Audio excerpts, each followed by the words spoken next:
Hello student, welcome to Gateway Classes. So आज हमारा जो डीबीएमएस है जिसका नाम है डेटाबेस मैनेजमेंट सिस्टम, इसमें हम यूनिट 3 स्टार्ट करने जा रहे हैं। ठीक है, जिसका नाम है डेटाबेस डिजाइन एंड नॉर्मलाइजेशन। ठीक है, सो आज हम इसका लेक्चर 1 पढ़ेंगे। इससे पहले मैं एक बार आपको इसका सिलेबस बता देती हूँ, सिलेबस है क्या। यूनिट 3 का जो सिलेबस है उसमें क्या है, फंक्शनल डिपेंडेंसीज क्या होती हैं, नॉर्मल फॉर्म क्या होता है, कितनी तरह के नॉर्मल फॉर्म होते हैं, साथ में आप लॉसलेस जॉइन एंड डिकम्पोजिशन और बहुत सारी चीजें सीखेंगे। इसमें बेसिकली आप ये सीखेंगे कि एक टेबल में जो एक्स्ट्रा डेटा है, जो टपल्स नीडेड नहीं है, उन्हें कैसे रिमूव किया जाए, या एक टेबल में किस तरह से डेटा को स्टोर करा जाए कि कोई भी डेटा लॉस ना हो और एक्स्ट्रा डेटा ना आए। ठीक है, तो बेसिकली आज इसमें हम ये सीखेंगे। तो जो आज का टारगेट है वो टारगेट रहेगा फंक्शनल डिपेंडेंसी क्या होती है उसके बारे में जानना, उसकी कंप्लीट डिटेल सीखेंगे और AKTU के जितने भी PYQs होंगे वो सारे मैं आपके कवर कराती चलूंगी। ठीक है, तो जो बीटेक 5th सेम है उसमें CS या CS की जितनी भी अलाइंड ब्रांचेस हैं उसका कॉम्बो पैक अवेलेबल है। उस कॉम्बो पैक में आपके 3 सब्जेक्ट अवेलेबल हैं। एक तो है आपका database management system, web technology and डा। ठीक है, ये तीनों सब्जेक्ट आपको अवेलेबल हैं। आप जो है एनरोल कर सकते हैं। कोर्स का लिंक आपको डिस्क्रिप्शन में मिल जाएगा, आप ऐप को डाउनलोड कर सकते हैं और ये आपका हेल्पलाइन नंबर है। आपको कोई भी क्वेरी हो, कोई भी प्रॉब्लम हो, आप इस पे कांटेक्ट कर सकते हैं। ठीक है, चलिए स्टार्ट करते हैं। सबसे पहले हम देखते हैं फंक्शनल डिपेंडेंसी क्या होती है। अच्छा, टेक्निकली पढ़ने से पहले मैं आपको एक नॉन टेक्निकल टर्म में समझाती हूँ फंक्शनल डिपेंडेंसी होती क्या है। अगर मैथ्स की टर्म में समझें, क्योंकि मैथ्स से आप बहुत आसानी से रिलेट कर पाएंगे। ये एक इक्वेशन है। ठीक है, अगर मैं x की वैल्यू 1 रखती हूं तो 2 × 1 + 5 कितना आया, 7। x की वैल्यू अगर मैं 2 रखती हूं, 2 × 2 + 5 यानी कि 9।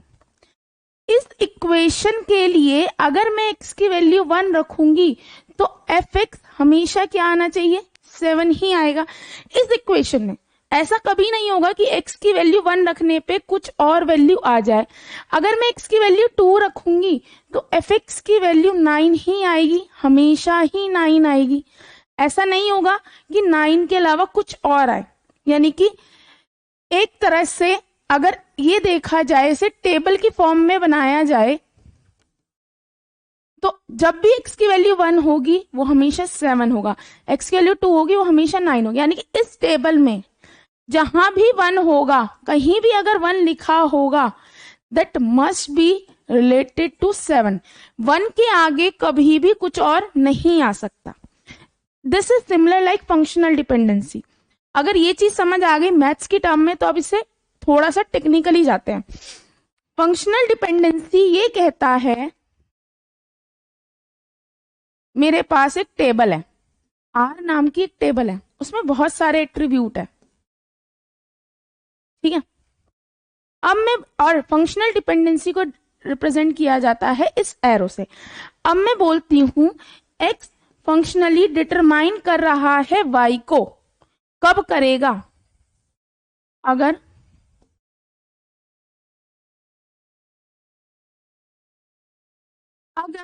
ये, इन्हें क्या बोलते हैं, tuple. Tuple 1, tuple 2, tuple 3, this is tuple 4। एक सेकेंड, टपल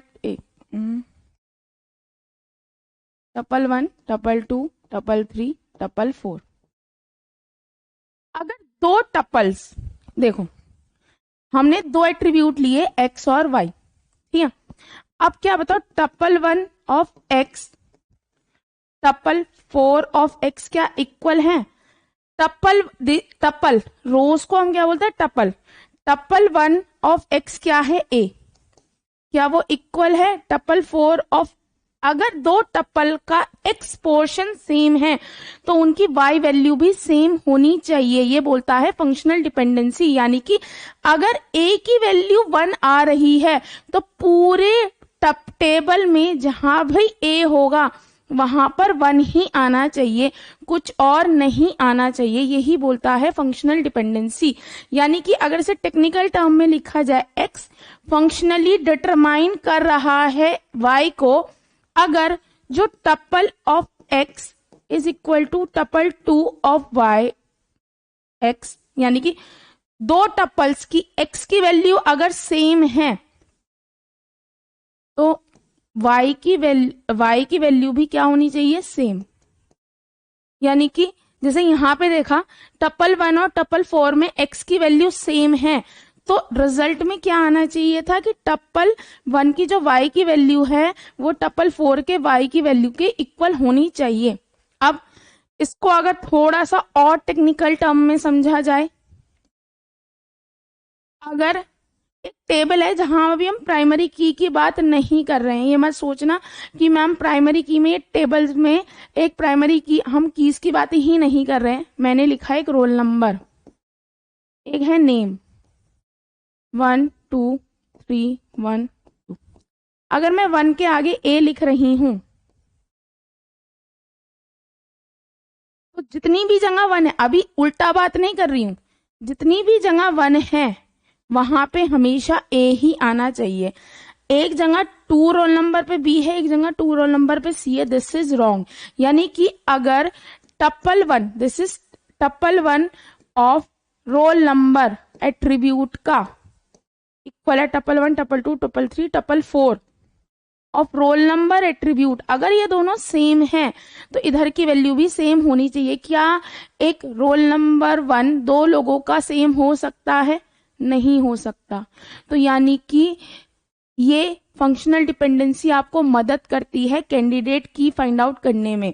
कई बार 2 मार्क्स में क्वेश्चन आ जाता है, what is the role of functional dependency, why we need functional dependency. Functional dependency is needed to find out the candidate key of any database. ठीक है, किसी भी डेटाबेस की फंक्शनल डिपेंडेंसी को फाइंड आउट करने में ये मदद करती है। अभी आपने बिल्कुल नॉन टेक्निकल टर्म में समझा, अगर आपको ये समझ आया तो 1 मिनट में ये समझ आ जाएगा। अब फंक्शनल डिपेंडेंसी को आप डिनोट करते हो इस सिंबल से। ठीक है, ये क्या होती है, दो सेट ऑफ एट्रीब्यूट्स के बीच में होती है, एक्स और वाई। ठीक है, अब एक्स एंड वाई जरूरी नहीं है कि एक सिंगल एट्रीब्यूट हो। इस चीज को और समझो, देखो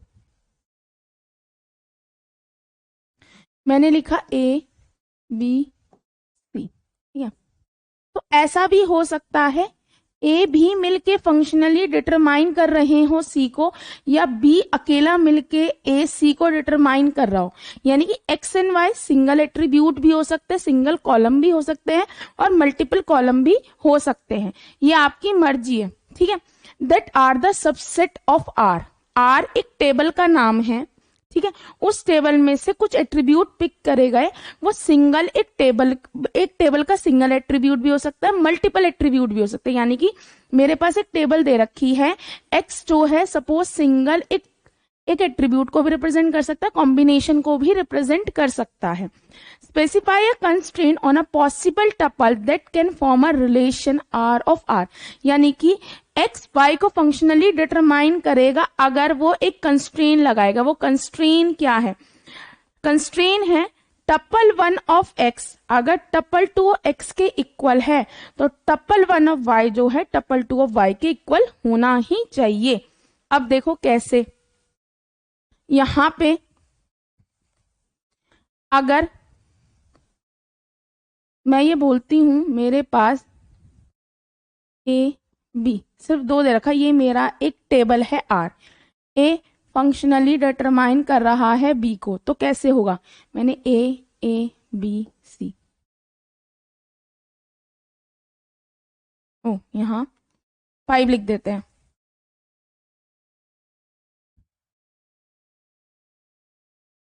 ठीक है, अब this is tuple 1 tuple 2 tuple 3 tuple 4। ठीक है, अब देखो यहां ए है, यानी कि टपल 1 ऑफ कैपिटल ए क्या टपल 2 ऑफ कैपिटल ए के इक्वल है? टपल 1 में ए वाले एट्रीब्यूट पे क्या है? ए। टपल 2 के ए वाले एट्रीब्यूट पे क्या है? ए। दोनों ए हैं।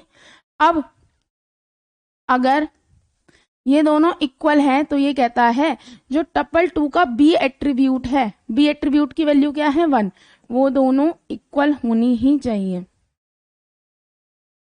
अगर ऐसा है तो ये फंक्शनली डिटरमाइन कर रहा है, यानी कि बी पे सी है कोई दिक्कत नहीं, सी पे 5 है कोई दिक्कत नहीं, यानी कि अगर ए की वैल्यू एक जगह 1 आ रही है तो पूरी टेबल में हर जगह 1 ही आनी चाहिए। लेकिन अब यहाँ पे क्या है, देखो यहाँ पे अगर मैंने यहाँ पे क्या लिखा है, पहले केस में 1 1, ठीक है, लेकिन अगर यहाँ पे जो 2 लिखा है, अब यहाँ पे क्या आ गया 2, तो यानी कि दोनों वैल्यू क्या है डिफरेंट, तो ये फंक्शनली डिटरमाइन नहीं कर रहा है। अगर यहाँ 1 लिखा है तो ये फंक्शनली डिटरमाइन कर रहा है। फंक्शनली डिटरमाइन का मतलब समझो, जैसे फंक्शन से बताया था 2x + 5, x की वैल्यू अगर 1 है तो हमेशा 7 ही आएगा, आएगा ही प्रैक्टिकली, तो हर जगह मैथ्स में जैसे हमने देखा तो थ्रू आउट टेबल में 1 ही आना चाहिए। अगर ऐसा नहीं है तो ये इसका मतलब होता है नॉट फंक्शनली डिटरमाइन, ठीक है।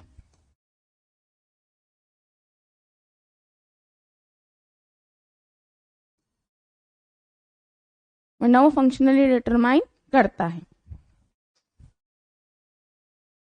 अब देखो इसका एब्रीवेशन कैसे है, आप शॉर्ट फॉर्म में इसे कैपिटल FD लिख सकते हैं या स्मॉल f.d. लिख सकते हैं। अब देखो क्या ये फंक्शनली डिटरमाइन कर रही है टेबल या नहीं, x फंक्शनली डिटरमाइन कर रही है वाई को, दिस इज टपल 1, ए कहीं और, ए की वैल्यू क्या है 1, क्या ए कहीं और आया हुआ है, नहीं आया हुआ है, तो पूरी टेबल में ए की वैल्यू 1 है, एक बार है कोई दिक्कत नहीं है। बी टेबल में दोबारा कहीं आया हुआ है, नहीं आया, बी की वैल्यू क्या है 2, ए की बार है सही है। सी की वैल्यू क्या है 3, कोई दिक्कत नहीं है, डी की वैल्यू क्या है 3, यानी कि x जो है y को फंक्शनली डिटरमाइन कर रहा है, कोई दिक्कत नहीं है। अब देखो क्या इस क्वेश्चन के अकॉर्डिंग देखा जाए कि x y को फंक्शनली डिटरमाइन कर रहा है, पहले देखो जो अनकॉमन है, मतलब जो रिपीट नहीं हो रहे, सी और डी तो कोई इफेक्ट करेंगे ही नहीं, क्योंकि बस सी भी एक बार है डी भी एक बार है। अब देखो ए कितनी बार आया हुआ है, 2 बार आया हुआ है, यही क्वेश्चन आता है, क्वेश्चन में कुछ और नहीं आएगा। वो आपसे पूछेगा क्या आपको 2 एट्रीब्यूट नहीं दे रखे होंगे, बहुत सारे दे रखे होंगे, अगर आप सीखेंगे तो मान लो आपको 2 एट्रीब्यूट दे रहे हैं, पूछे क्या ये टेबल फंक्शनली डिटरमाइन कर रही है, यानी कि पहला वाला y को डिटरमाइन कर रहा है, या y जो है टोटली डिपेंडेंट है x पे, ठीक है। तो अब a इसकी वैल्यू क्या है 1, इसकी वैल्यू क्या है 2, एक टेबल में एक की 2 वैल्यू नहीं हो सकती, यानी कि फंक्शनली डिटरमाइन नहीं कर रहा है, बस यही है। फंक्शनल डिपेंडेंसी का मतलब है कि फंक्शनली एक फंक्शन पे एक वैल्यू को देख के एक ही आंसर आता है, जैसे कि 2x² + 5 या 6x लिखा है तो x की वैल्यू 1 डालने पे 6 आएगा, 2 डालने पे 12 आएगा, फिर इस तरह से आएंगी वैल्यू, तो ये आपका फंक्शनली डिटरमाइन हो गया। अब अगला चलते हैं। क्या रोल होता है फंक्शनल डिपेंडेंसी का डेटाबेस डिजाइन में, फंक्शनल डिपेंडेंसी कहाँ मदद करती है, पहला मदद करती है नॉर्मलाइजेशन में। अब कैसे करती है वो हम धीरे धीरे सीखते जाएंगे, लेकिन वो मदद क्या करती है, यानी कि जो रिडंडेंट डेटा होता है उसको रिमूव करने में मदद करती है। आपकी बहुत बड़ी बड़ी टेबल्स को स्मॉलर टेबल्स में मदद करती है जो एक दूसरे से रिलेटेड हो। आपके जो insertion, updation and deletion issues होते हैं उनको ये रिमूव करती है। अब इंसर्शन डिलीशन इश्यूज क्या है, वैसे आप पढ़ के आए हैं, बट एक बार एक क्विक रिव्यू कराती हूँ क्या प्रॉब्लम आएगी। सपोज रोल नंबर, नेम और डिपार्टमेंट, ठीक है, ये आपकी डिपार्टमेंट नेम, डिपार्टमेंट नंबर और name, department number 1 2 3 CS AIML और DS, ठीक है, कुछ भी दे दिया। अब यहाँ 1 2 3 4 नेम है ABCD। अब देखो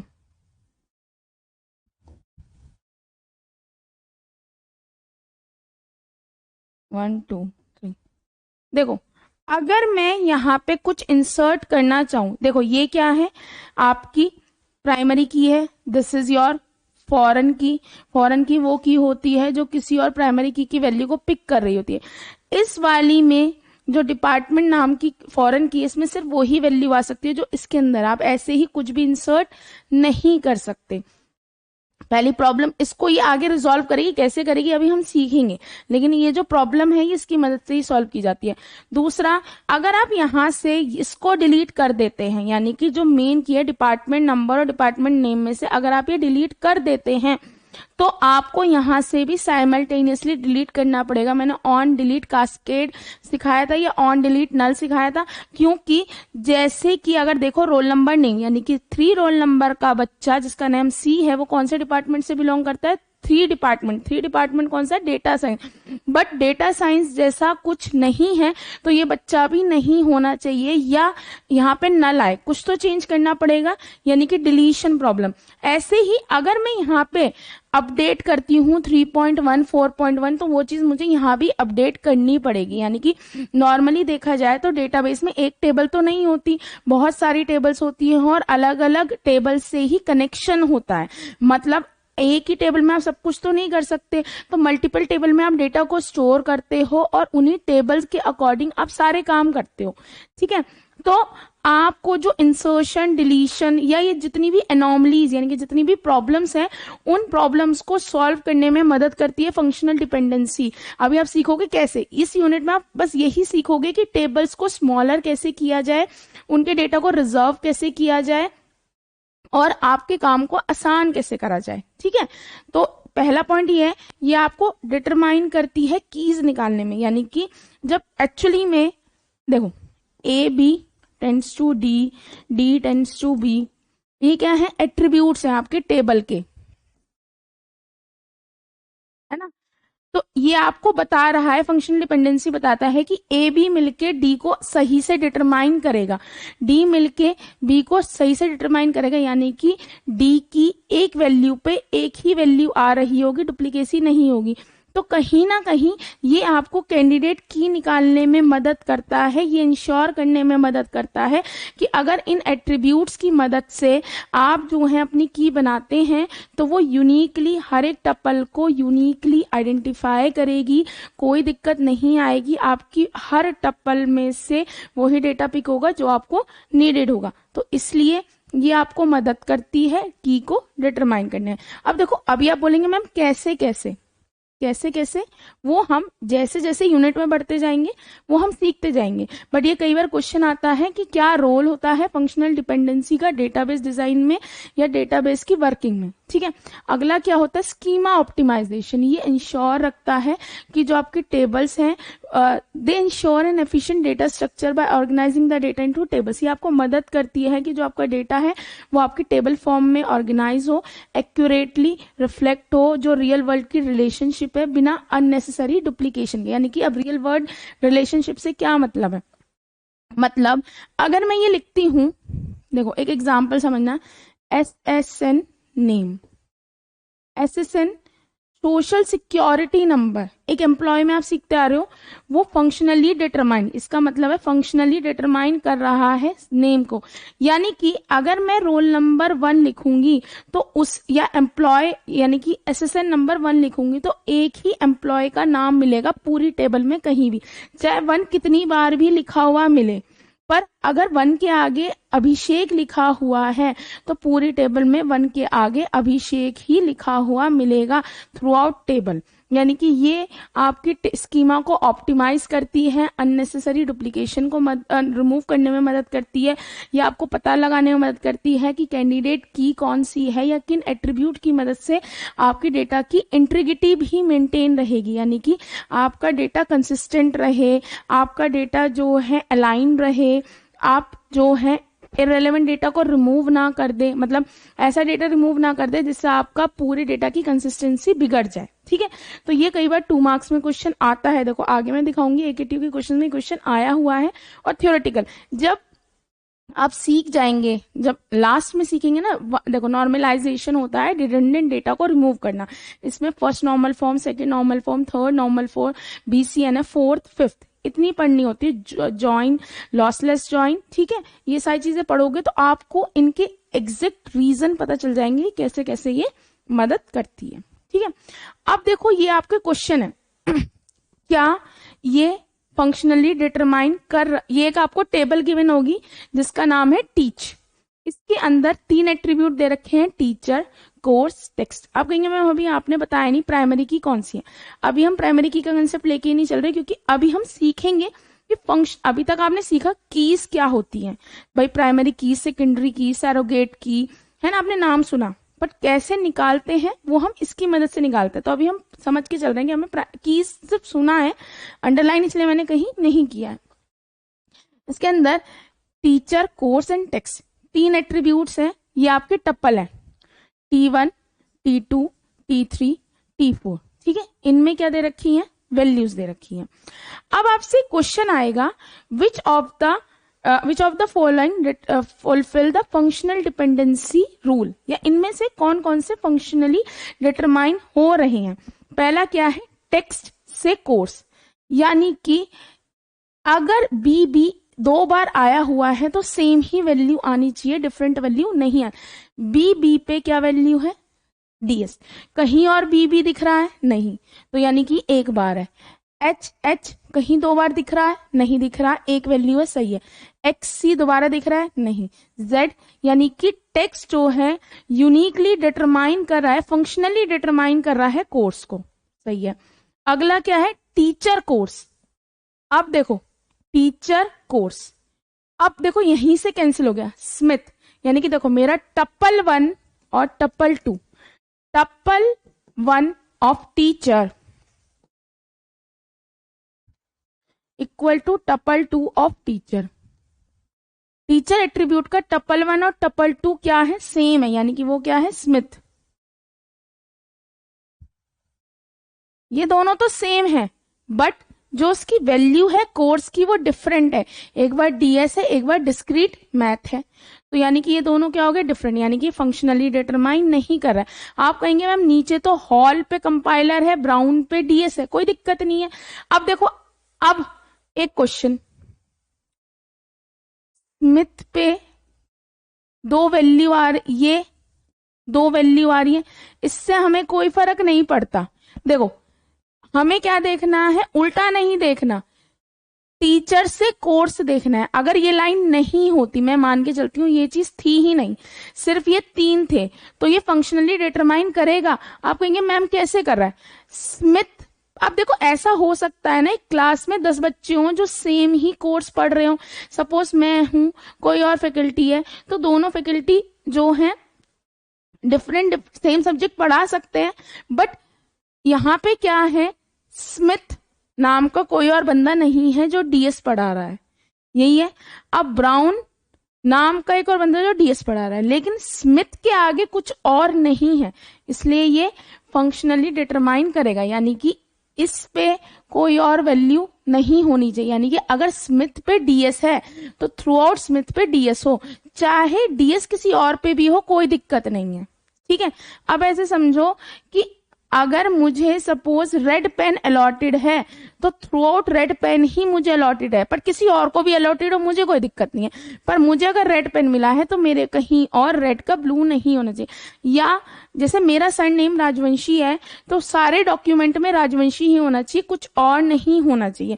बट इससे ये मतलब नहीं है कि किसी और का सरनेम राजवंशी नहीं हो सकता, किसी का भी हो सकता, बट मेरे 10th हो, 12th हो, बीटेक हो, एमटेक हो, या मैं आगे कोई कुछ भी कर रही हूँ उसमें थ्रू आउट सरनेम राजवंशी होगा। या अगर मेरी जो परसेंटेज है 12th की, जितनी मेरी परसेंटेज है वो मेरी थ्रू आउट सारी जगह, चाहे मैंने जब 12th का एग्जाम दिया हो, 12th के बाद जो मेरा रिजल्ट आया मैंने बीटेक में लगाया, एमटेक में लगाया, आगे ग्रेजुएशन करूं उसमें लगाऊं, वही सेम। पर इससे ये तो नहीं होता ना, सपोज मेरी 12th में 80 थी, तो ये तो रिस्ट्रिक्शन लगाता है कि मेरी 12th में 80 थी, तो मेरी, आप ये मानो बीटेक में भरी हो तब भी 80 भरूंगी, एमटेक में भरी हो, आगे पीएचडी कर रही हूँ तो भी मैं 80 भरूंगी। लेकिन ये रिस्ट्रिक्शन नहीं लगाता कि किसी और की 80% नहीं आती। इसका मतलब यही है कि स्मिथ, अगर ये लाइन नहीं है तो स्मिथ अगर डीएस पढ़ा रहा है, यानी कि टीचर का कोर्स, स्मिथ का कोर्स डीएस है, तो इस टेबल के अंदर जहां भी स्मिथ आएगा सिर्फ डीएस ही आएगा, कोई और नहीं आ सकता। बट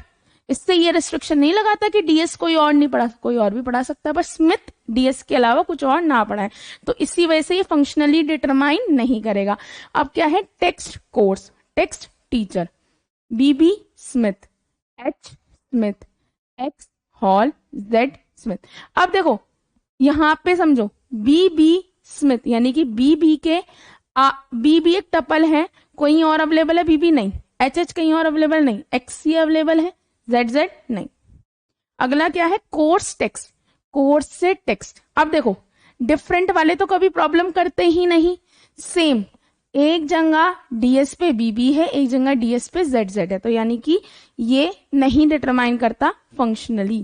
ठीक है, ये इससे याद रखना फंक्शनल डिपेंडेंसी को कैसे मेरी अगर 12th में 80% है, तो चाहे मैं बीटेक का फॉर्म भरूं, एमटेक का भरूं, गेट का भरूं, मैं पीएचडी कर रही हूं, मैं अपनी 12th की परसेंटेज 80 ही लिखूंगी, मैं कुछ और नहीं लिख सकती। बट ये रिस्ट्रिक्शन नहीं लगाता कि 80 किसी और की नहीं हो सकती, ये रिस्ट्रिक्शन लगा रहा है कि स्मिथ सिर्फ डीएस पढ़ाएगा, बट डीएस किसी और के पास नहीं हो सकता, ये रिस्ट्रिक्शन नहीं है। ठीक है, एरो से इधर की साइड देखना होता है। ठीक है, अब अगर अगला क्वेश्चन है कि क्या ये दोनों फंक्शनली डिटरमाइन हो रहे हैं या नहीं, तो आपको ये टेबल दे रखी है, इसमें पी नंबर, अगला क्या है पी नेम और पी लोकेशन। ठीक है, अब देखो और समझ आएगा, यानी कि अब देखो 1 कितने हैं, 1 2 हैं, 1 1 पे प्रोडक्ट एक्स बैलेरीन, प्रोडक्ट एक्स बैलेरीन, ये बिल्कुल सही है अभी तक, क्योंकि डिफरेंट तो कभी दिक्कत करते ही नहीं। अब 2 1 2 2, इस पे क्या है product Y, product Y, product Y, Sugar Land Sugar Land Sugar Land, तो यानी कि ये भी सेम है थ्रू आउट। अब इसे रब करते हैं, 3 कहाँ है, 3 यहां है, 3 पे क्या है product Z, product Z, Houston Houston, मतलब जितनी बार भी 3 आया है। अब आप कहेंगे मैम दोनों को अलग अलग देखना है, नहीं, दोनों एज अ ग्रुप वर्क कर रहे हैं, यानी कि पी नेम और पी लोकेशन, प्रोजेक्ट जेड और हाउस्टन एक एंटिटी है सिंगल, वो चेक करना है, सब में यही होना चाहिए। ठीक है, फिर आती है 10 की बारी, 10 10 10 10 में क्या है computerization Stafford, computerization Stafford, computerization Stafford, same है, कोई दिक्कत नहीं है। अब आते हैं 20 के ऊपर, 20 20 20, recognization Houston, recognization Houston, recognization Houston, कोई दिक्कत नहीं है, बिल्कुल सेम है। अब आते हैं 30 30 30 30, new benefit Stafford, new benefit Stafford, new benefit Stafford, same है, यानी कि ये पी नंबर फंक्शनली डिटरमाइन कर रहा है पी नेम पी लोकेशन को, यानी कि अगर मैं पी नंबर 1 पिक करती हूं तो पी नेम और जो पी लोकेशन है थ्रू आउट प्रोडक्ट एक्स और बेलेराइन ही निकलेगा, या मैं 30 करती हूं तो न्यू बेनिफिट स्टेफर्ड ही निकलेगा। ठीक है, अगला क्या एसएसएन और पी नंबर मिलके, मैंने लिख रखा है आंसर यस, क्या एसएसएन और पी नंबर मिलके आर को कर रहे हैं, तो एसएसएन और पी नंबर, अब देखो 1 2 3, अब देखो आप एक चीज समझना, 1 2 3 4 5 6 7 8 9, आप कहेंगे दोनों सेम है, नहीं, अब 1 2 3 4 5 6 7 8 9 1 1 1 2 3 4 ये अकेला है, कहने का मतलब है जब ये दोनों लिखे हुए हैं तो ये दोनों एट्रीब्यूट मिलके चेक करेंगे क्या ये फंक्शनली डिटरमाइन कर रहे हैं या नहीं, आप अकेले अकेले चेक नहीं कर सकते। ठीक है, पहला पॉइंट, तो 1 2 3 4 5 6 7 8 9 कहीं और है, यहाँ है बट 1 नहीं है, या 1 यहाँ है, तो यानी कि ये तो दिक्कत करेगा ही नहीं। 1 2 3 4 5 6 7 8 9 2, अब 2 2 नहीं, ये भी बिल्कुल फंक्शनली डिटरमाइन कर रहा है। अब 6 6 6, पहले तो 6 6 6 ढूंढ लो, ये कहीं दिक्कत नहीं कर रहा। 4 5 4 5 3 4 5 3 4 5 3 4 5 3, लेकिन यहाँ पे 1 है, यहाँ 2 है, तो ये भी कोई दिक्कत नहीं करेगा। अब देखो 3 3 3 3 3 3 3, ये 4 है बट 2 3 10, यानी कि 3 3 3 4 4 5 5 5 2, ये दोनों मिलके कहीं और कॉपी हो रहे हैं, नहीं हो रहे हैं, ये भी कहीं दिक्कत नहीं कर रहा है। अब देखो ये 99998873010 9897। तो कहीं भी कोई दिक्कत नहीं करेगा, यानी कि सब ये अलग है। कहने का मतलब अगर SSN से आप डायरेक्टली R पे जाते, देखो एक और बनाती हूँ डिपेंडेंसी, SSN से लेके अगर आप R पे जाते, ठीक है, तो देखो, तो ये फंक्शनली डिटरमाइन नहीं करता। क्यों? क्योंकि 1 2 3 4 5 6 7 8 9 पे एक जगह 32.5 लिखा है, एक जगह 71.5, लेकिन जब आप इनको दोनों को ग्रुप में कर रहे थे तो 1 2 3 4 5 6 7 8 9 1 ऐसा कहीं अवेलेबल था ही नहीं, तो ये फंक्शनली डिटरमाइन नहीं करेगा। ठीक है, या फिर मैं और एग्जांपल लेती हूं, अगर मैं लिखूं क्या आपका P नंबर फंक्शनली डिटरमाइन कर रहा है, यहां लिखती हूँ P नंबर फंक्शनली डिटरमाइन कर रहा है आपके आर्स को। फंक्शन डिटरमाइन का मतलब यूनिकली आइडेंटिफाई करना सारे टपल्स को। यूनिकली आइडेंटिफाई का मतलब यहाँ पे ये नहीं है कि डुप्लीकेसी नहीं आएगी, यहाँ पे मतलब है कि अगर एक P नंबर 1 है और 1 पे अगर 13.2 है तो पूरे उसमें 13.2 ही आएगा। अब जैसे 1 है, 1 पे ये है, तो 1 कहाँ कहाँ है, यहाँ है, दोनों अलग आ रहे हैं। 2 पे 7.5 है, 20.5 है, 10, तो ये फंक्शनली डिटरमाइन नहीं कर रहा है। फंक्शनली डिटरमाइन का मतलब ये ही होता है। देखो ये आपको टेबल हमेशा गिवन होगी, कोई भी ये टेबल हो ये टेबल हो, आपको सिर्फ निकालना है। ठीक है, ये भी यस है। अब देखो एक और आपको दे रखा है, ये एम्प्लॉय नाम की टेबल दे रखी है। ठीक है, इसमें employ name, SSN, birth date, address, D name. ठीक है, ये आपकी नवाते बुक से ही ले रही हूं मैं क्वेश्चंस। अब आपसे बोला है क्या ये फंक्शनली डिटरमाइन करता है। फंक्शनली डिटरमाइन का मतलब है अगर 1 2 3 4 5 6 7 8 9 लिखा है तो इसके अंदर कहीं भी अगर 1 2 3 4 5 6 7 8 आए तो स्मिथ जॉन बी ही आए, यही एक बार आ रहा है, कोई दिक्कत नहीं। अब देखो आपको ट्रिक सीखो, 3 3 3 4 5 कहीं रिपीट हो रहा है, कहीं रिपीट ही नहीं हो रहा, तो इसे चेक करने की जरूरत ही नहीं है। 9 9 9 कहीं रिपीट हो रहा है, नहीं हो रहा, ये रिपीट है। 9 8 7 6 4 9 8 7 6 5 4 3 2 9 8 7 6 कहीं नहीं है, 6 6 6 कहीं नहीं है, 4 5 3 7 8। अगर ये वाली x टेंड्स टू y दे रखा है और x सारे यूनिक हैं तो ये हमेशा फंक्शनली डिटरमाइन करेगा। क्यों? क्योंकि भाई आप ये समझो, मैं एक एग्जांपल देती हूं, 1A 2A 3। आप देखो अगर मैं लिखती हूं x और y, x फंक्शनली डिटरमाइन कर रहा है क्या y को? हाँ करेगा, अगर x सारे डिफरेंट है तो मान लो यस। अब कैसे देखो, 1 है, 1 पे क्या है a, कहीं और टेबल में 1 है नहीं है, तो यानी कि यूनिकली आइडेंटिफाई कर रहा है। 2a है, ठीक है। देखो दोबारा समझो, मेरे 80% है बट इससे ये गारंटी नहीं देता कि किसी और के, मतलब 1 का a होना चाहिए। ये कहता है कि अगर 1 का a है तो लास्ट तक पूरे टपल्स जितने भी हैं लास्ट तक सब में 1 का a हो, पर ये नहीं कहता कि a किसी और का नहीं हो सकता।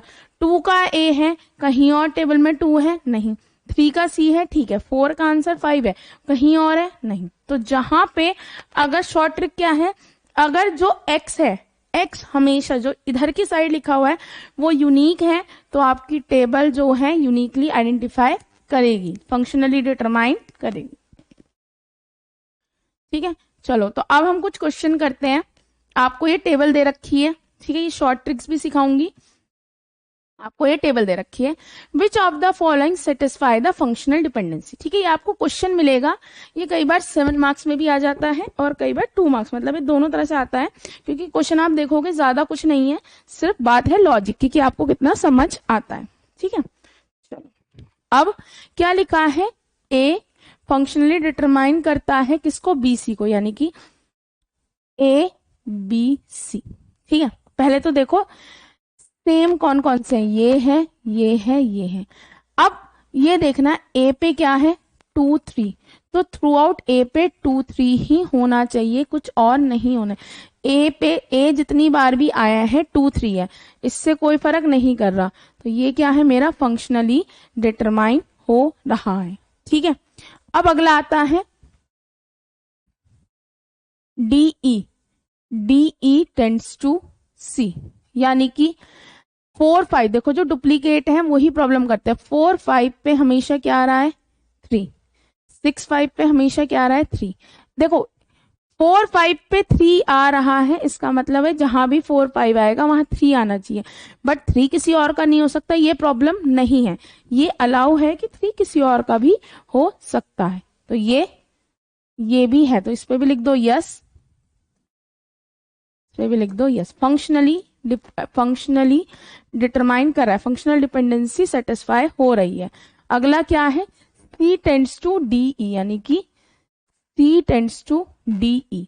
अब देखो 3 पे क्या है एक जगह 4 5, ठीक है, 3 पे क्या है 4 5, 3 पे 6 5 अलाउ नहीं है, क्योंकि अगर 3 पे एक बार 4 5 आ गया, अगर मेरे 12th में 80% आ गई, तो मेरे ना 79 लिखे जा सकते ना 81 लिखे जा सकते, एक ही तो परसेंटेज होगी, ऐसा तो नहीं होगा ना। तो अगर 3 पे 4 5 आ गया है तो 6 5 नहीं आ सकता, यानी कि ये फंक्शनली डिटरमाइन नहीं कर रहा है ना। अगला लिखा है BC से, यानी कि BC से A, है ना। 2 3 पे A है, 2 3 पे A है, 2 3 पे A है, A 3 पे 2 है, कोई दिक्कत नहीं है। A 3 पे क्या है 2, तो ये भी आपका फंक्शनली डिटरमाइन कर रहा है। देखो ऐसे देखना, अब BC यानी कि 2 3 पे क्या है A, 2 3 जितनी बार भी आ रहा है A है, और A 3 पे क्या है 2, तो कोई दिक्कत नहीं है। अब आपको नोट, x फंक्शनली डिटरमाइन करेगा y को, इसमें क्या है, अगर सारी वैल्यू x की यूनिक है, इररिस्पेक्टिव ऑफ y की वैल्यू सेम हो डिफरेंट हो कोई फर्क नहीं पड़ता, फंक्शनल डिपेंडेंसी हमेशा होल्ड करेगी। अब देखो इस लाइन को समझाती हूं, देखो इसकी वैल्यू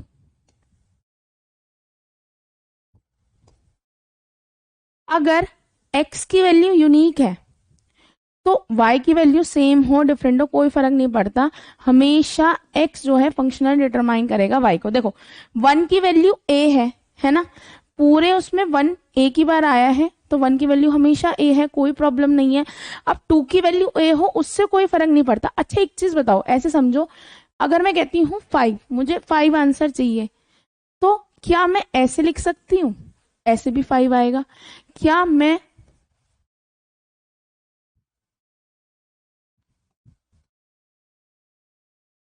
-5 लिख सकती हूँ? हाँ, तो 2 तरीके हैं आंसर आने के, बट इससे अगर 5 आ रहा है तो इससे कभी 6 नहीं आ सकता है। ये कहने का मतलब है कि अगर 1 से a आ रहा है तो 1 से हमेशा a ही आएगा, अगर 2 + 3 करके 5 आ रहा है तो 2 + 3 करके हमेशा 5 आएगा, बट इससे ये रिस्ट्रिक्शन नहीं है कि 5 किसी और से नहीं आ सकता। तो अगर x की वैल्यू यूनिक है, x डिफरेंट है सारे, तो आपकी फंक्शनली डिटरमाइन हमेशा होगा। अच्छा दूसरा पॉइंट, अगर y की वैल्यू सेम है, यानी कि मैंने बोला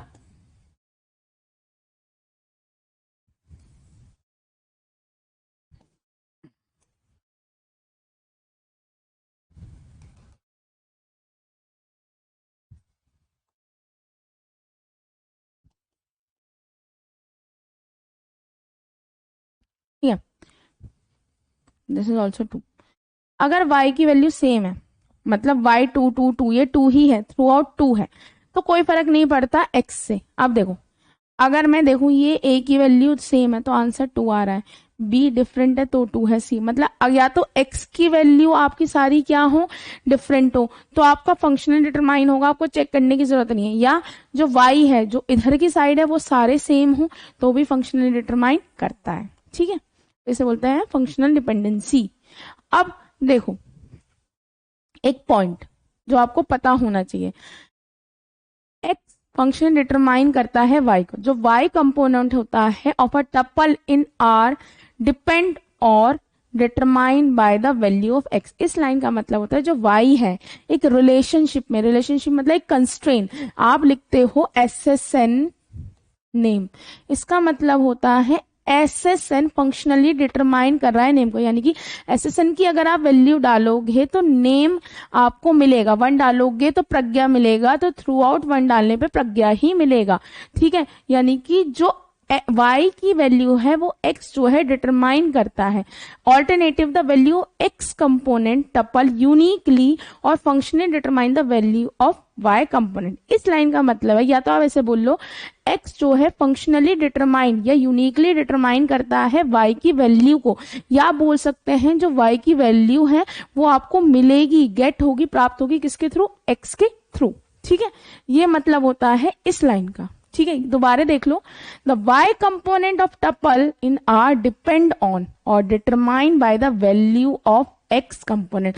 जो y कंपोनेंट की वैल्यू है किसी भी टपल में, टपल मतलब ये table, this is tuple 1, this is tuple 2, this is tuple 3, इस टपल के अंदर y की वैल्यू आपको मिल सकती है x की मदद से, या आप जो बोल सकते हो जो कंपोनेंट है, जो वैल्यू है x कंपोनेंट की वो यूनिकली डिटरमाइन करती है। यानी कि अगर आप x की वैल्यू 1 लिखते हो और x की वैल्यू 1 के आगे प्रज्ञा है तो मतलब प्रज्ञा ही है। जैसे मेरा रोल नंबर होगा, चाहे मैंने बहुत पहले बीटेक किया है 13 में, तो अगर 13 में या 12 में या 10 में जब भी बीटेक किया तो मेरा रोल नंबर मेरा है, आज भी मेरे रोल नंबर पे मेरा ही नाम आएगा आज भी।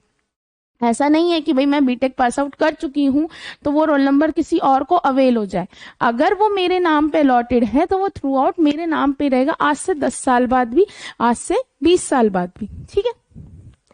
अब देखो 2 तरह की फंक्शनल डिपेंडेंसीज होती हैं, ठीक है। किसके बेसिस पे इन्हें डिटरमाइन किया गया, रिलेशनशिप के बेसिस पे। एक तो होते हैं ट्राइबल और एक नॉन ट्राइबल, ठीक है। अब functional dependency x tends to y is trivial if y is the subset of x। यानी कि ऐसे समझो मैंने एक फंक्शनल डिपेंडेंसी लिखी a, b, यानी कि a b एट्रीब्यूट मिलके किसको फंक्शनली डिटरमाइन कर रहे हैं, a को, इसको हम ट्राइबल कहते हैं क्योंकि this is left hand, this is right hand, A B मिलके किसको डिटरमाइन कर रहे हैं, ए को, तो ए तो हमें पहले से ही पता है, ए बी में से बोलते हैं ट्राइबल फंक्शन डिपेंडेंसी। यानी कि y जो है x क्या है, कुछ सेट ऑफ एट्रीब्यूट्स है, सिंगल भी हो सकते हैं, ज्यादा भी हो सकते हैं, और वो मिलके किसको डिटरमाइन कर रहा है, y को, y में एक सिंगल है, पर a b c मिलके किसको डिटरमाइन कर रहे हैं, किसको निकाल रहे हैं, a को, और a तो हमारे पास पहले से ही है।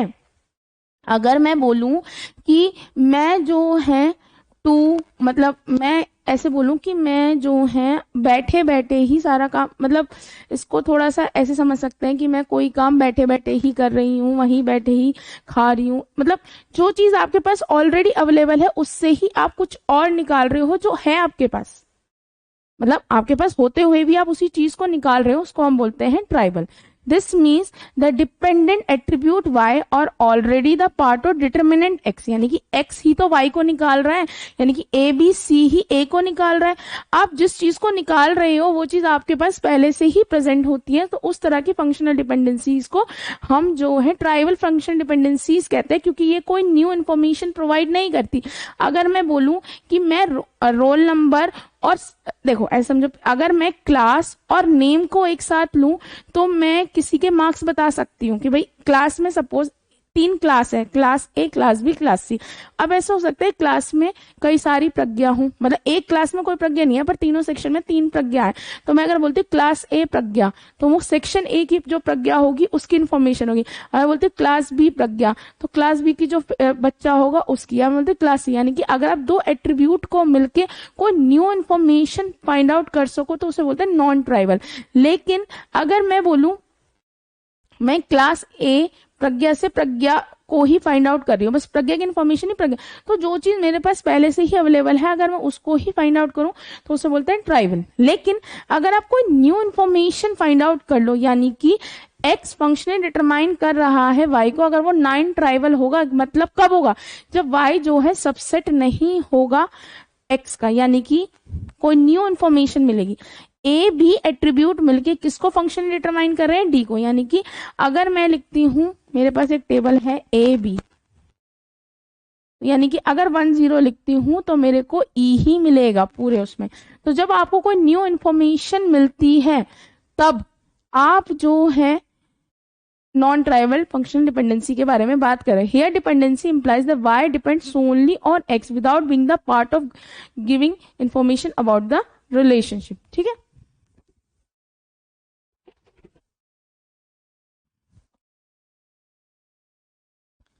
ना। y जो है x का पार्ट नहीं होता, वो कोई न्यू इन्फॉर्मेशन प्रोवाइड करता है। अब आप कहेंगे मैम इसकी नीड क्या पड़ती है, कई बार इस वाली डिपेंडेंसी की नीड पड़ती है। मतलब ये कई बार क्वेश्चन आता है ट्राइवल नॉन ट्राइवल क्या होता है।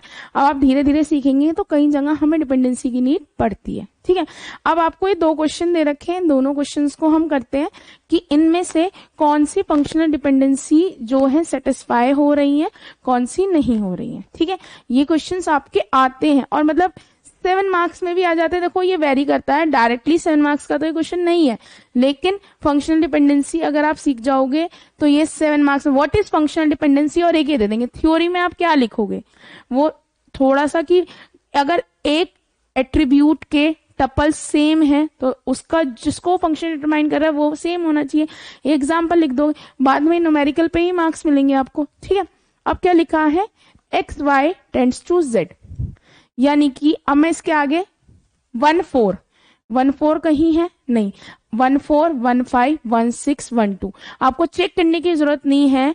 अगर लिखा है x टेंड्स टू y और x सारे डिफरेंट हैं तो ये फंक्शनली डिटरमाइन करेगा, यानी कि दिस इज ट्रू। देख लो 1 4 कहीं और है नहीं, 1 5 कहीं और है, 1 6 कहीं और है, 3 2 कहीं और है नहीं। अब z टेंड्स टू y, अब देखो क्या z सारे यूनिक है, नहीं। क्या y सारे सेम है, नहीं। आपको क्या बताई थी, 2 चीज बताई थी, पहले शॉर्ट ट्रिक भी सीखो।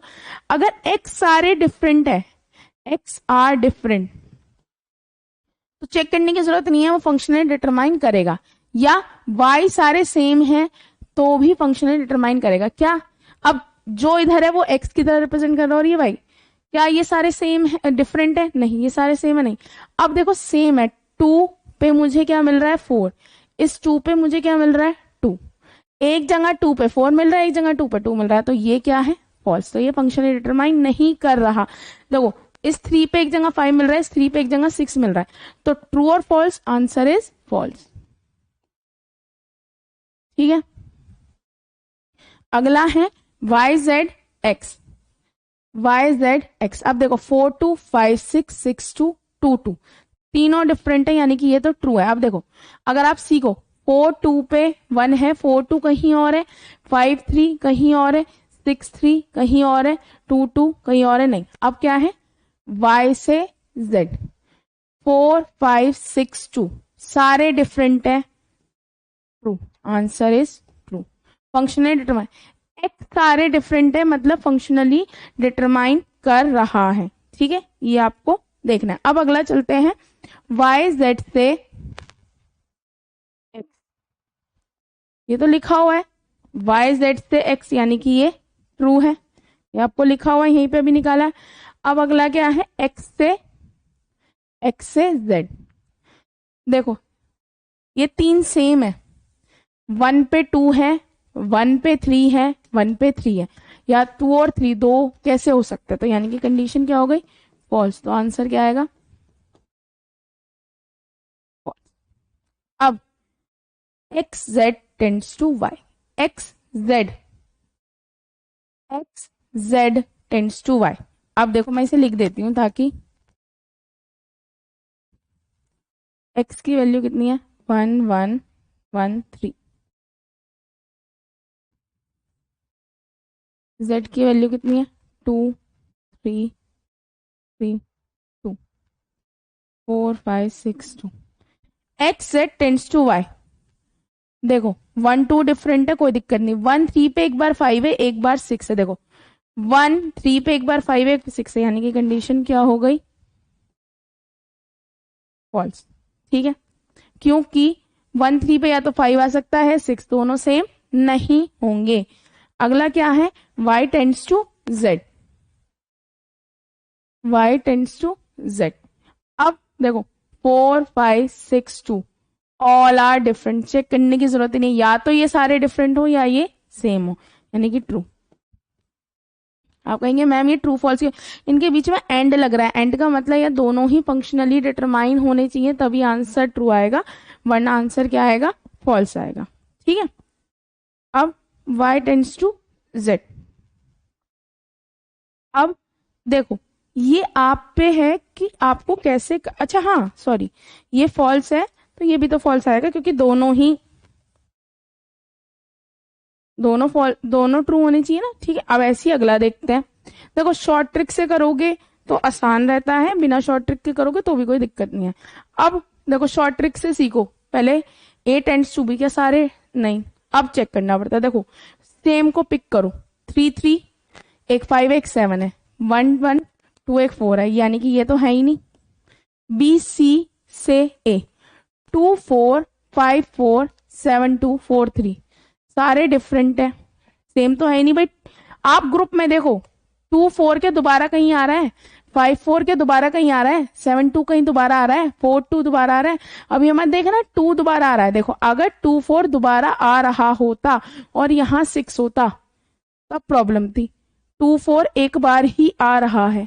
ठीक है, तो यानी कि ये क्या हो गया, false.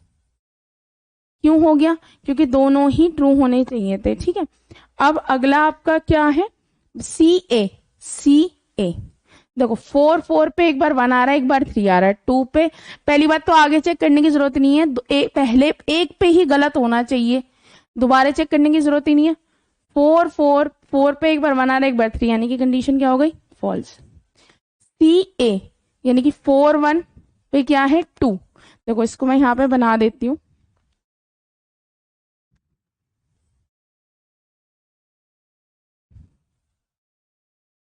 C A B, 4 4 4 4 2 2 1 3 3 1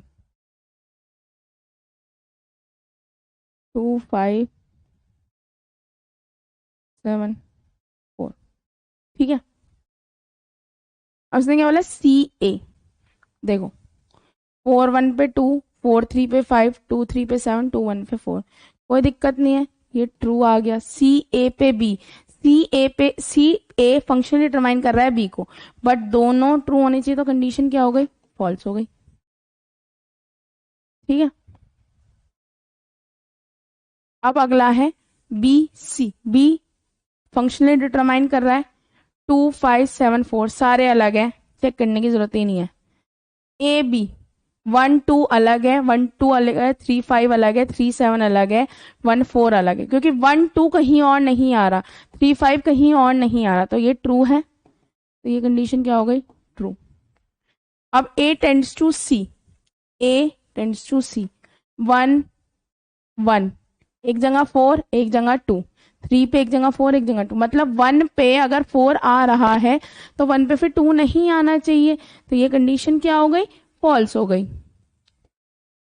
B C ए यानी कि बी सी पे ए, 2 4 5 4 7 4 4 2, 2 4 दोबारा रिपीट नहीं हो रहा, 5 4 दोबारा रिपीट नहीं हो रहा, 7 2 दोबारा रिपीट नहीं हो रहा, 4 2 दोबारा रिपीट नहीं हो रहा है, तो ये क्या है, ट्रू।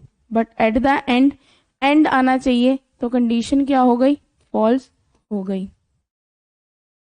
ये आपका आंसर आ गया। ठीक है, तो इस तरह से ये आपके हो गए। ठीक है, ये क्वेश्चन आते हैं कि भाई फंक्शनली डिटरमाइन करना है, सिंपल सा। अच्छा, अब आपका एक छोटा सा टॉपिक और है जो आपको आगे मदद करेगा, एट्रीब्यूट क्लोजर या क्लोजर ऑन एट्रीब्यूट या क्लोजर ऑफ एट्रीब्यूट सेट। एक बार पढ़ते हैं, attribute closure of an attribute set can be defined as a set of attribute, यानी कि एट्रीब्यूट क्लोजर हम किसी भी एट्रीब्यूट का, किसे कहते हैं एट्रीब्यूट, मतलब किसी भी कॉलम के एक पर्टिकुलर एट्रीब्यूट का हम एट्रीब्यूट क्लोजर उसे कहते हैं, वो सेट ऑफ एट्रीब्यूट जिन्हें हम फंक्शनली डिटरमाइन कर सके उससे, इसको हम रिप्रेजेंट करते हैं F+ से। अगर मेरे पास एक टेबल दे रखी है R, इसके अंदर कितने कॉलम है, 3, A B C, A function determine कर रहा है बी को, बी फंक्शन डिटरमाइन कर रहा है सी को। अगर मैं बोलती हूँ ए का क्लोजर क्या होगा, क्लोजर मतलब किनको हम फंक्शनली डिटरमाइन कर सकते हैं, किससे हम फंक्शन के थ्रू डायरेक्टली पहुंच सकते हैं। देखो मैं खुद से खुद पे तो पहुंच सकती हूँ, ए से आप किस पे पहुंच सकते हैं, बी पे। अब आप देखो ए बी से आप किस पे पहुंच सकते हैं, ए बी से आप सी पे पहुंच सकते हैं। यानी कि ये ऐसे समझो, मैं पहले अकेले थी, मैंने अपना एक दोस्त बनाया, हमने वो मिलके काम किया, फिर हम उसके दोस्त से मदद लेते हैं, फिर आप कहते हैं ना दोस्त, चेन ऑफ फ्रेंड्स बनती जाती है। तो ये वही है कि आप ए प्लस लिखा है तो खुद से खुद पे तो पहुंच सकते हैं, फिर आप देखेंगे ए से आप बी को फंक्शनली डिटरमाइन कर सकते हैं। अब ए और बी साथ मिल गए, भाई ए डायरेक्टली सी को डिटरमाइन नहीं कर सकता, बट अब ए जो है बी का पार्ट बन चुका है, यानी कि दोनों साथ है, तो बी तो सी को ड्राइव कर सकता है। तो आप ए से कहां तक पहुंच सकते हैं, ए से बी से सी पे। ठीक है, अब ऐसे ही दूसरी टेबल दे रखी है आर, जिसमें A B C D E F दे रखा है। ये आपको दे रखे हैं, ए से आप फंक्शन डिटरमाइन कर सकते हैं बी को, सी से डी ई को, ए सी से एफ को, डी से ए एफ को, ई से सी एफ को। ठीक है, अब आपसे बोला है डी ई, सबसे पहले देखो आप डी को खुद को ड्राइव कर सकते हो ई को, या आप डी से अकेले कुछ कर सकते हो, हाँ डी से आप ए एफ को डिटरमाइन कर सकते हो, ये हो गया। अब उसके बाद ई से आप किसको कर सकते हो, देखो ई से आप सी को कर सकते हो और एफ को, ये हो गया। अब हमारे पास ए सी है, ए सी से आप एफ को कर सकते हो, ऑलरेडी एफ अवेलेबल है। अब सी अवेलेबल है, सी से आप डी ई को कर सकते हो, वो भी अवेलेबल है, और ए से आप बी को कर सकते हो। यानी कि डी ई से आप जो है खुद को तो निकाल ही सकते हो, जो देखो D tends to D, trivial dependency बताया, या D E tends to D, ये क्या है, ट्राइवल डिपेंडेंसी है। आप उसको निकाल रहे हो जो आपके पास ऑलरेडी है, इसी की मदद से तो मैंने निकाला कि आप डी से, अभी आप देखो खुद से आप खुद तक पहुंच सकते हो, डी से आप डी तक पहुंच जाओगे, डी से आप ई तक पहुंच जाओगे, डी से आप ए एफ पे पहुंच रहे हो, ई से आप सी एफ पे पहुंच रहे हो, और कोई चीज पहले अवेलेबल है तो उसको रिपीट में तो लिखोगे नहीं, और बी पे तो आप सारी चीजों पे पहुंच पा रहे हो। ठीक है, अगला क्या है, आर, एक टेबल दे रखी है A B C D E F G. अब आपको ये दे रखा है कि ए फंक्शन डिटरमाइन करता है बी को, बी सी डिटरमाइन करते हैं डी को, ए ई जी डिटरमाइन करते हैं जी। तो ए सी से आप किस किस पे पहुंच सकते हो, भाई देखो ए से पहले आप खुद पे पहुंचोगे, ट्राइवल डिपेंडेंसी, सी पे पहुंचोगे, ए से आप बी पे पहुंच सकते हो, बी सी की मदद से आप डी ई पे पहुंच सकते हो, है ना। अब भाई मेरे पास जी तो है नहीं, तो बस मैं इतना ही पहुंच पाऊंगी, क्योंकि जी होता तो मैं जी तक पहुंच पाती। ठीक है, आप उसी मतलब आप जरूरी नहीं है कि इसमें सारी चीजों पे पहुंच पा रहे हो तो सब पे ही सब चीजों पे पहुंच पाओ। ये तो अब जैसे एक और दे रखा है 4, R A B C D E. अब इस बी क्लोजर निकालना, क्लोजर मतलब आप फंक्शनल डिपेंडेंस, यानी कि इसका मतलब है ए जो है बी और सी को यूनिकली आइडेंटिफाई कर रहा है, सी डी ई को यूनिकली आइडेंटिफाई कर रहा है, बी जो है डी को, ई जो है ए को। अब बी प्लस कितनों को कर पाएगा, जैसे कि बी लिखा, बी से आप डी पे पहुंच सकते हो। अब देखो मेरे पास सिर्फ बी डी अवेलेबल है, ई को नहीं निकाल सकते, डी ई को निकाल सकता है, लेकिन साथ में मुझे सी भी चाहिए, यानी कि मैं उस काम को जिसको कर सकती हूँ उसका पार्ट तो हूं, बट मैं अकेले नहीं कर सकती।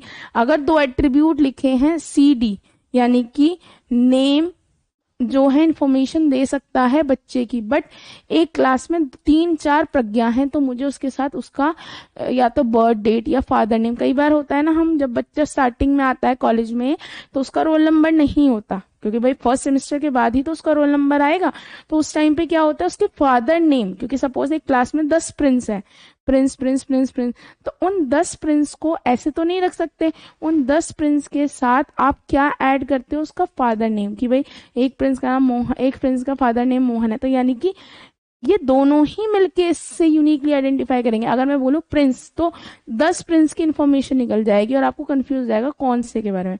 तो और ए हमारे पास नहीं है, तो बी से सिर्फ हम यही निकाल सकते हैं।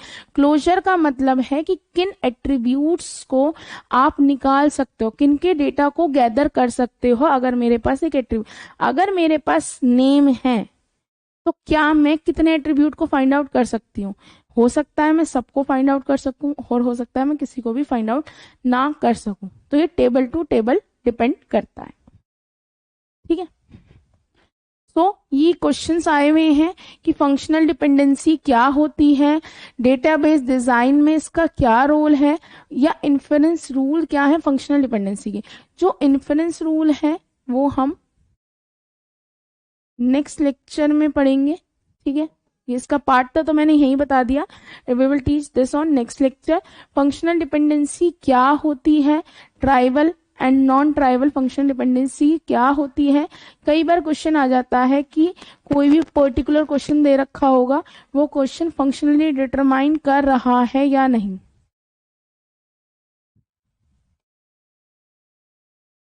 और नॉट, ये आपका क्वेश्चन आता है। ठीक है, ये आपका AKTU 18-19 में आया हुआ है, ये आपका 22-23 और 21-22 में है। ठीक है, थैंक यू।